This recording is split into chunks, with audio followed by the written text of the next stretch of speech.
Here's a question. Well, I posed. Here's a question. To you, Let's have a real question. Can men and women work together in the workplace? Yes, I do it. How do you know? Because I work with a lot of women. Right. Well, it's been happening for what, 40 years?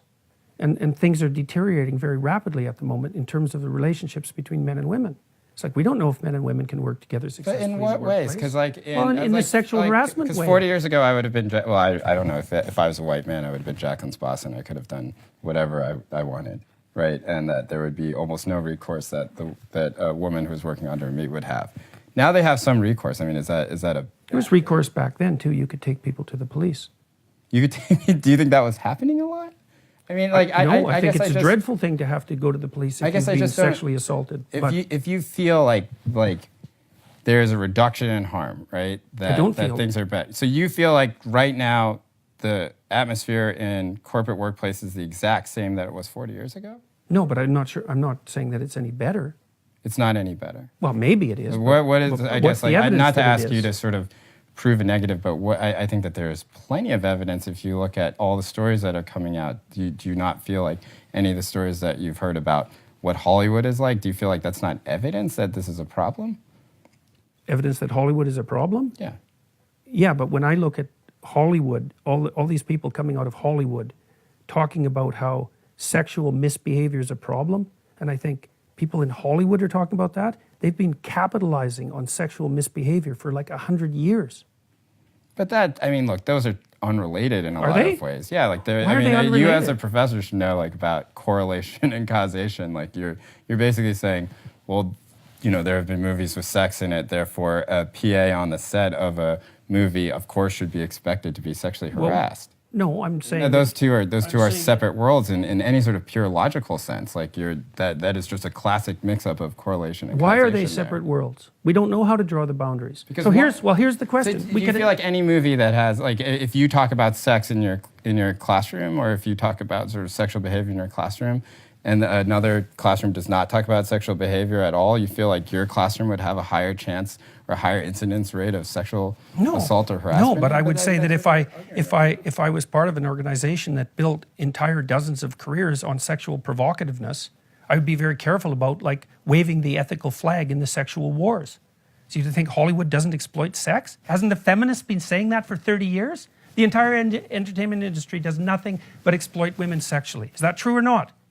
And if it is true, then aren't they contributing to the problem? And if they're contributing to the problem, then where's all the ethical... But you're arguing at that point that Hollywood is one sort of totemic idea, that it is one sort of... that a woman who works in entertainment must then like pledge allegiance to this idea of sort of totemic Hollywood and not come out and give her story. Like you're saying that she's like somehow complicit in all of it. The degree to which we're all complicit in what's going on is unspecified. I said already, we don't know how to have an adult conversation about sex. It's not surprising. It's not the least bit surprising. So, I guess I don't like. So then, what is it then? Like, because this seems to be like the sort of collectivist thinking that you rail against. You're saying that Hollywood is one thing, and that Hollywood made its own bed, and therefore Hollywood should not speak about this issue because they're the ones that were pushing this agenda. No, it isn't that they shouldn't speak about it. Or that they should do not have the moral authority to They should speak carefully about it. Do you feel like they're not speaking carefully? Absolutely, they're not speaking carefully. Not in the least. What is out of control about it? Well, trial by public opinion, I suppose, is part of what's out of control about it. Trial by public opinion? Do you think that's what's happening? Yeah, to some degree, sure. It's very easy for people to come forward with accusations and demolish someone's reputation. That's trial by public opinion. So, I mean, and we don't have any conversation about the other side of the coin. You don't think women manipulate men sexually for advancement in the workplace? Do you not think that there has been any sort of pushback against this Me Too movement at all? Yeah, there's been some. Okay, so then what do you mean we don't have conversations about the other side? It seems like every time I read any sort of publication, it's split more or less 50-50 and actually increasingly more towards like maybe this thing is out of control. It seems like that narrative is certainly out there. Yeah, true. It has started to emerge in the last couple of weeks. That's true. Yeah. So then... I don't understand. I guess I don't understand the question exactly. Well, my question is essentially that like when you... Is there sexual harassment in the workplace? Yes. Should it stop? That'd be good if it did. That'd be good. Will it? Well, not at the moment it won't, because we don't know what the rules are. Do you think men and women can work in the workplace together I don't know. without sexual harassment? We'll see. We'll see. How many years will it take for men and women working in the workplace together? More than To 40. get a sense. More than 40? We're new at this. We're new at this. Absolutely. We're completely new at it. It's only been a couple of generations. That's part of the problem, right? Is that we don't know what the rules are. Like, what? Here's a rule. How about no makeup in the workplace? Why would that be a rule? Why should you wear makeup in the workplace? Isn't that sexually provocative? No. It's not? No. Well, what is it then? What's the purpose of makeup? Some people would like to just put on makeup. Why? I don't know why. Why do you make your lips red? Because they turn red during sexual arousal. That's why. Why do you put rouge on your cheeks? Same reason. So your argument. I'm not saying that you shouldn't wear makeup. No, in no, there. I'm not saying that. But you're saying that I'm saying when we don't know women what the put rules on are. makeup in the workplace, that they have sexualized themselves in a way That's what makeup's for. that would. Jesus, that's self-evident. Why else would you wear it? Let me. When women put on makeup in the workplace, Yeah. when they make their lips red, when they sort of put on rouge, right? That when they enter that workplace, if a man notices that there is sort of a complicitness with which the woman has said, I am going to sexualize myself in the workplace, and therefore whatever comes will come. No, I didn't say the last part of that. So I then didn't what say is so it whatever then? comes will come. But I that- think this the is- issue of okay, then let's just complicitness. put it How about this high is it. heels? This is, I mean, look. How about high heels? What are they What for? about high heels? What about them? They're there to exaggerate sexual attractiveness. That's what high heels do. They tilt your pelvis forward so your hips stick out. That's what they do. And they tighten up your calf muscles. They're a sexual display. Now, I'm not saying that people shouldn't use sexual displays in the workplace. I'm not saying that. But I am saying that that is what they're doing. And that is what they're doing. So what is the relevance then to like sexual harassment in the workplace then if you can't make Well, the that- Maoists put everybody in uniforms to stop that sort of thing from happening. Men wear uniforms. That's why they wear suits. I guess I'm not seeing the sort of coherence of the thought that you're putting together then because What are the rules that govern sexual interactions between men and women in the workplace? yes. The answer is, we don't know. Right. So I'm throwing out some questions. How about makeup? Oh, that's okay. Is it? Why? Why is it okay? Well, I would think that there's certain ownership over one's body that they can take without. How about negligés?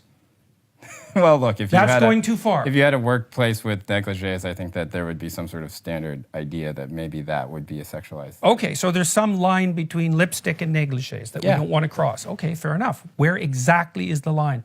Well, I think that, much like Justice Scalia said with pornography, it's something that you can feel, or that you know it when you see it. I would say that Maybe. that sort of, but what's confusing to me and I really do just mean this in sort of a debate sense, which is that like these sorts of big collective ideas, they're things that you feel like are sort of derived through evolution, that people do come to a consensus that is meaningful. I don't think that anyone would say that wearing makeup to the office is in some ways like sexually deviant or something like that, or that it's inviting a sort of atmosphere of sexuality within the workplace. I would say that. You the would second say that. part, sure. It's exactly what it's doing. Okay, Why so else would you wear lipstick? Complete the thought for me then, because that's the part that I'd like for you to do. Like, complete the thought. A woman. I'm not saying that women shouldn't do it. And I'm also not saying that it should be banned. But I'm saying that you're absolutely naive if you don't think that that has anything to do with sexuality. Or Obviously sexual it does. harassment? Does it have something to do with sexual harassment in the workplace? I don't know. Because I don't know what the rules should be that govern the interactions between men and women in the workplace. I don't believe that. Should people be allowed to flirt in the workplace? Do you feel that, let's just, yes or no question, do you feel like women wearing makeup in the workplace contributes to sexual harassment in the workplace? Sure, it contributes. And so what should be done about that? You as a clinician who believes that there should be prescriptive ideas that don't mandate behavior, but that will guide behavior. I don't know. I don't know what the answer to that is. Do you feel like women shouldn't wear, do you feel like a serious woman who does not want sexual harassment in the workplace, do you feel like if she wears makeup in the workplace that she is somewhat being critical? Yeah, Okay. I do think that. Okay, let's move on. I don't see how you could not think that. It's like makeup is sexual display. That's what it's for. You say, well, I want to look more attractive. It's like, what do you mean by attractive exactly? So then what is a better outcome for you then? A workplace with no sexual harassment where women wear uniforms and don't wear makeup, much like the Maoists, like you were saying, or a sort of freer workplace in which sexual harassment is an inevitability because women wear high heels and makeup? Well, I don't say that sexual harassment is an inevitability because women wear high heels and makeup. I didn't say that. Or that it is more likely? I said that it contributes to the sexualization of the workplace. What's the difference between more likely and that? Okay, more likely. I'll go with that. Yeah, more likely, right? Sure, okay. Okay, so which one do you prefer? I don't prefer either of them. Oh, which one of those two would I prefer? Yeah. Oh, I prefer the one where people had the freedom. And so within that, so we've gotten to that point, that people should have freedom to wear makeup, right? But that will inevitably lead to, not inevitably, that it is more likely that sexual harassment happens in the workplace. Isn't that sort of saying that if women wear, like, how is that not saying that if women wear makeup in the That isn't what I said. Like, you're pushing it past what I said by a substantial margin. Sure, I said but, that we but don't this is one of the understand the things where, rules like, that govern the interactions between men and women in the workplace, right? We don't understand the rules. And so I was pushing a limit case. That's what I was doing. I wasn't saying women shouldn't wear makeup. No, I was saying never we saying could that have you a said question that either, about, though. there should be a question raised about that. And there is often. I mean, companies have dress codes, let's say, you know, and they have a reason for that. But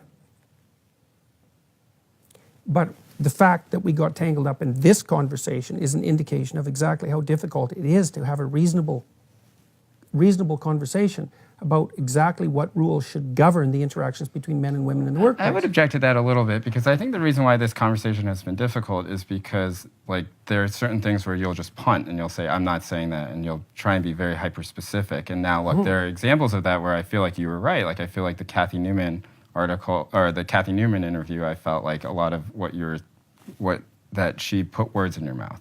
I don't feel like I'm doing that. In fact, I've been extremely careful not to. I'm definitely not accusing you of that. Okay, so I'm just saying that these sorts of conversations are difficult, not that you're making it unduly difficult, because I don't think you are. Sure.